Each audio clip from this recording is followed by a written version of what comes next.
welcome back to Stephanie's Movie Reviews. I'm your host, Stephanie Thompson.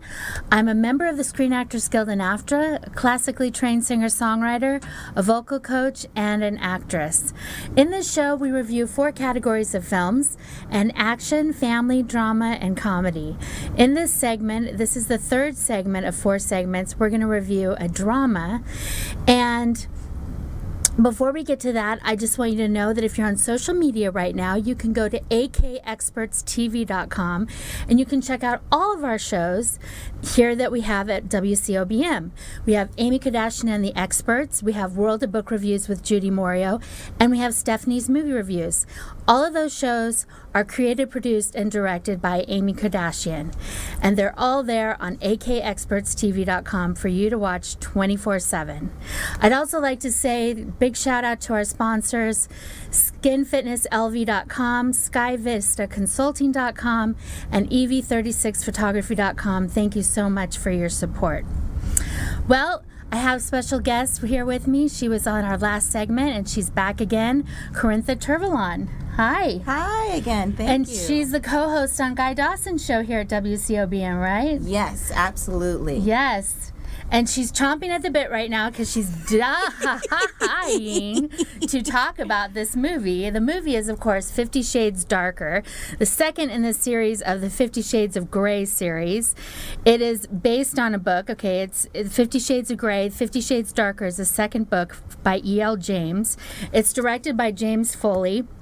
The category is drama romance, and it stars Dakota Johnson, Jamie Dornan, Eric Johnson, and Kim Basinger. It's R for strong erotic sexual content, woohoo, some graphic nudity and language, and it runs an hour and 58 minutes. And basically, Christian Grey is back with Anastasia Steele. He talks her back into the relationship, and she kind of forces him to have new terms this time, and they kind of start on a new footing. So, Corintha, you saw the first one, right? I did, yes. And you were like, yeah, had a very strong opinion, gag reflex on that. That's a really good pun in describing these series of movies, considering what happens in them.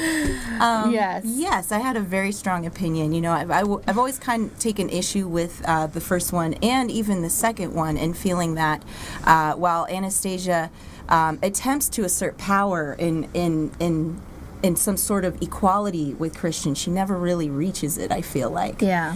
So that's always kind of been my issue with these films. Right.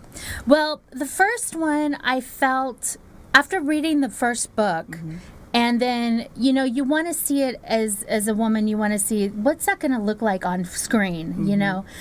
And a lot of us, I talked to a lot of women who were disappointed. It's like, kind of like, this is not really what I was picturing it to be. And, you know, the chemistry wasn't quite there, and there were some other things that just weren't quite there. And even though it was exciting to see it on screen, on the one hand, on the other hand, it was kind of like, well, okay, let's see what the next one does. I thought this movie was better than the first one. I do have to agree with you. I thought they evolved, you know, as actors and characters and everything. And I felt like she was kind of standing her ground better, like saying, you're not calling all the shots, mister, on this. You know what I mean? Absolutely. And he was lightening up. You know what I mean? So he was lightening up, but then there were still major things that he didn't lighten up on that were really important, like the fact that he still is negotiating to own the company she works for. Yes. So her career will forever be literally tied to him. And that's what I had an issue with. Yes. You know, I feel like if it would have been more progressive if he said, you know what, Anastasia, you're right, and stop the negotiations. But you have to admit her boss was a creep. Oh, yes. He was creepo central. Yes. He was really bad. I mean, you know, you kind of understand how Christian kind of got his protective side out when he met that guy, because that guy was really nasty. Absolutely. But yeah, and then that thing he pulled with that woman that he was involved with earlier, who she calls Mrs. Robinson, played by Kim Basinger. creepy. Again, creepy. Like, what were you thinking? Yeah. What? And what goes through men's minds? Really? No. Why he brought her to her salon? I don't know. I was dumbfounded by that. I was like, okay, maybe we might be giving a little bit of spoilers here, but that was just wrong. Absolutely. And she called him on it, and Yes, rightfully she did. so. Rightfully so. Mm-hmm. And you know, I mean, there are some strong women in this movie. Marcia Gay Harden, who plays his mom. Yes. She plays a strong woman. Definitely. And you know, series of events happen later on, and she kind of stands up and says, this is not happening, and we Yes. remember that scene. And so there's kind of like this darkness, kind of like Christian and Anastasia are kind of trying to rise up in their relationship, and there's this darkness kind of threatening them. Absolutely. You know, and you see that coming toward the end of the movie, that it's kind of come over. You see the foreshadowing of it. You know, so it's kind of interesting. I thought there were more interesting things going on in this movie than in the first movie. Oh, absolutely. I thought the characters were more interesting.